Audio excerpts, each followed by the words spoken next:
So here we have another box of cubes you probably don't care about that I'm going to open and talk about for probably 15 minutes.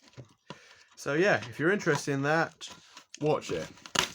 If not, then why did you click on this video? Right, okay. Aha, we do have a sheet of what's in here. I'll keep hold of that. Right, okay. Let's get into it. So we have quite a few old cubes here.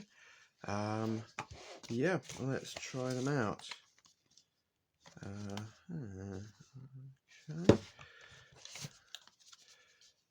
Okay, Shangren 2. Right. Okay. What should I do first? Let's go with the Wuxia first. So, this is the QiYi WuXia. I believe it's a non-magnetic version, and looks like I had to get a black one. I would have wanted stickless. I mean, this isn't that old.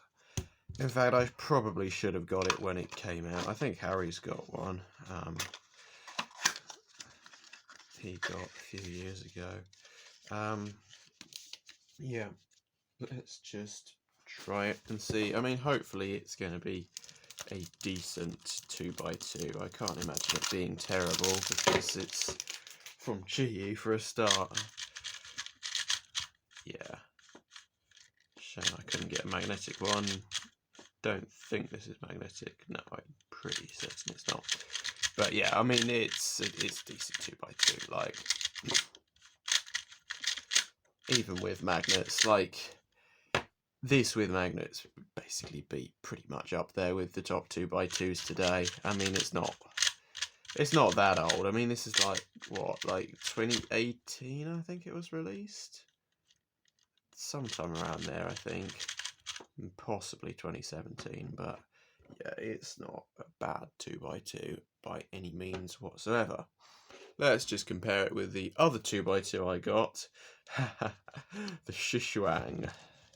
Let's have a look at this, shall we? The ShiShuang. Oh, look how much bigger it is. Yeah. Okay, looks like I'm just going to have to rip the packaging.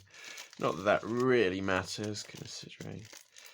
Why do they package it so tightly? Come on, out you come. Oh dear. Just rip the box to pieces, then you get the cube out. Right, okay.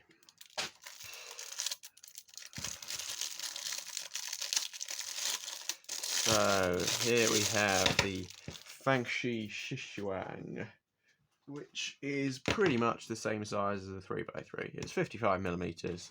So cubes such as a Tornado V2, which I can't be bothered to get right now, it's the same size as. And yeah, okay.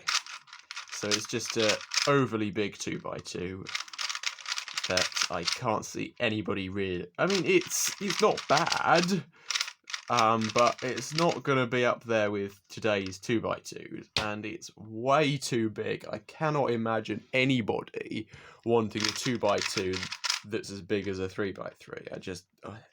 It just feels so weird to try and turn this, especially after turning a normal size 2x2. So, yeah, rather strange release of FangShi back in, what, like probably 2014. I'll try and get it on the screen. Right, what shall we have next? Let's continue with FangShi. So we have Shangren V1 and Shangren V2.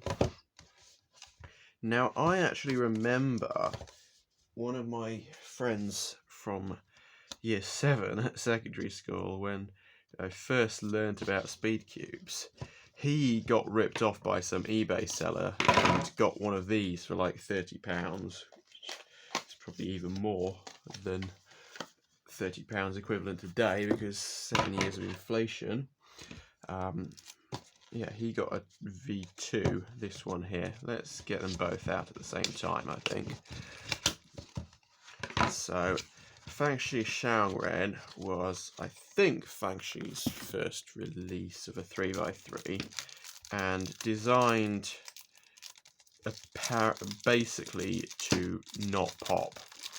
So, it helped build on torpedo mechanisms and all sorts of stuff like that to try and just not pop at all. I think that was the aim of FangShi's initial cubes.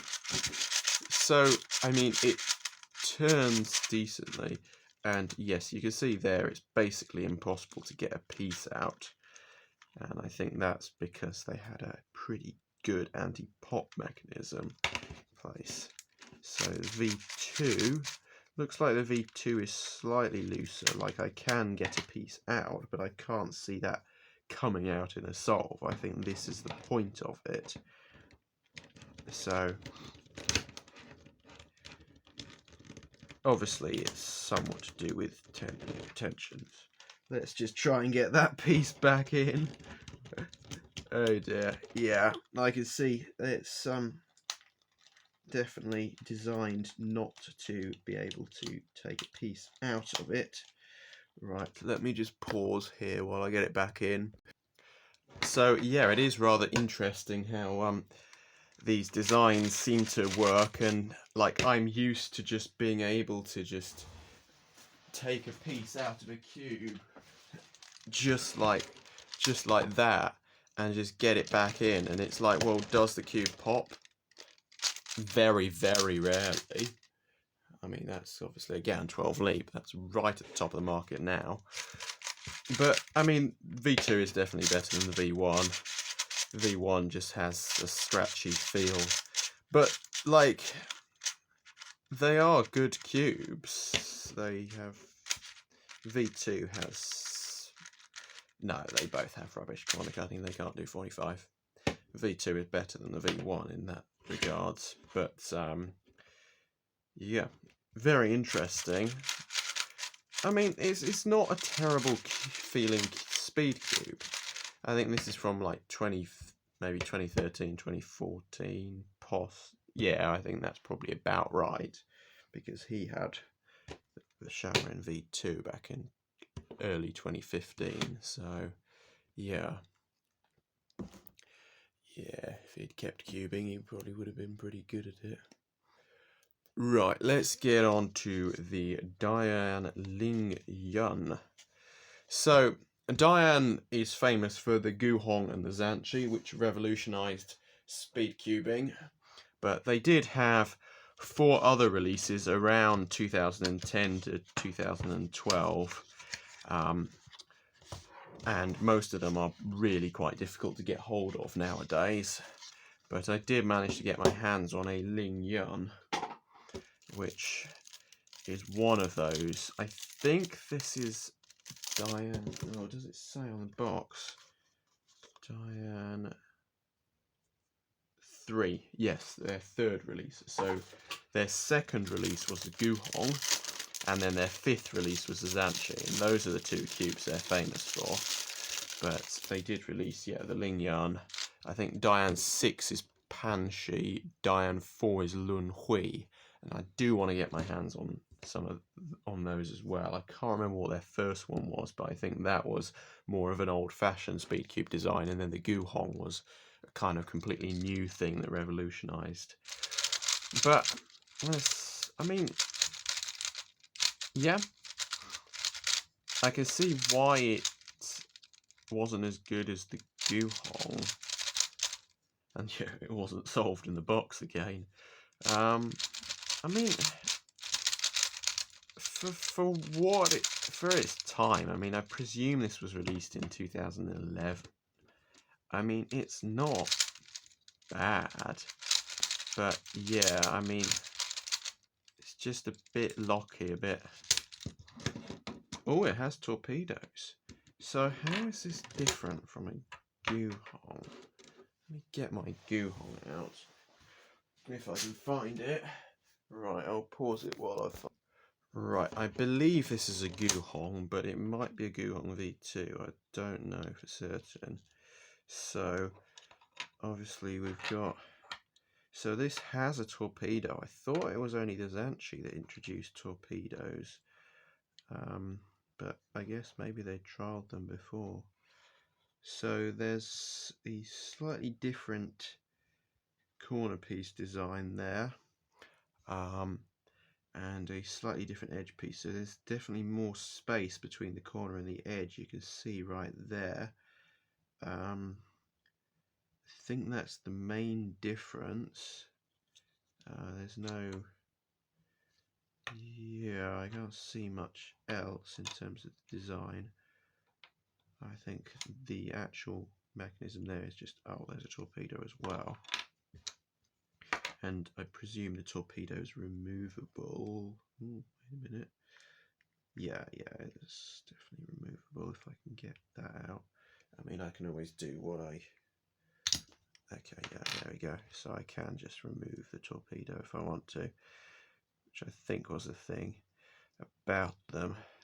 Some people would just remove them because it sped the cube up, but obviously also caused it to pop more. Right, okay, let's fix these and get on to the 5x5s. So, yep, I have two 5x5s here, both MoYu. Let's have a look. So I think I'm going to go with this first. I believe this is older. Yes, the Huanchuang. So I think this was released in about 2015, and it's based. So they released the Huanchuang, which was basically the best 5x5 for quite a while. I think they released that in like 2013, and then they tried a few others like this, and I don't think it really took off to the same extent. It was also quite expensive, I think. I mean, I'm getting them cheap now, but I think from what I remember and have heard, the Huanchuang was very expensive for its time, especially considering there are no magnets. And I mean, it's a decent 5x5. Absolutely nothing compared to what we have today. Obviously there are no magnets. If I magnetized it, I don't know what would happen. I mean, is it better than my meilong 5x5 actually? To be honest, quite possibly. I think my meilong 5x5 can probably corner cut more. Just trying to think. But it's decent. What's the size of it? Let's get the caliper just out of interest. I want to know how big it is. So, okay, 62.4. So yeah, I mean, I think that's towards the bigger end of 5x5s. I think they've been reducing in size. But let's try the WeiChuang GTS. If only I could get a stickless one. It's all white, because nobody likes white cubes. That's why they're still available in white. Apparently, MoYu try and give away white cubes at competitions because nobody wants them, so now they don't produce them. Okay, that is, I think that's better. Actually, I'm not sure. Yeah, I think it is better than the Huanchuang. I mean, I think this was released in 2016 because, yeah, the original WeiChuang GTS was 2016, and that's when the first cube that was mass magnetized, I think. And yeah, I mean, it's semi-decent, but is locking up a bit. So could do with some setup, could do with some magnets, but yeah, honestly, they're just too old, bad 5x5s. Looks like this WeiChuang GTS is bigger. Oh wow, yeah, 64mm. It's pretty big for a 5x5, especially these days. I mean, yeah, the Huanchuang WRM is 61. I think the meilong is even smaller, the new one at least. But yeah, there's not much more to say about this. It's a semi-decent 5x5, but obviously completely outdated by the likes of the Huanchuang WRM and Valk 5 and MGC, and even the GEMS and meilong M and Chanel Magic M, and probably a lot more. Right, so yep, that is loads of old cubes you probably don't care about. Wait a minute, which one is the Lun Hui? That is the Lun Hui. Wait a minute, is it the Lun Hui or is it the LingYun? I don't even remember which cubes I've unboxed. So yeah, old cubes you probably don't care about, but I do, and tough if you don't. Yes, it is the LingYun. I'll try and get my hands on a Lun Hui at some point. Right, thanks for watching. Please like, comment, share and subscribe.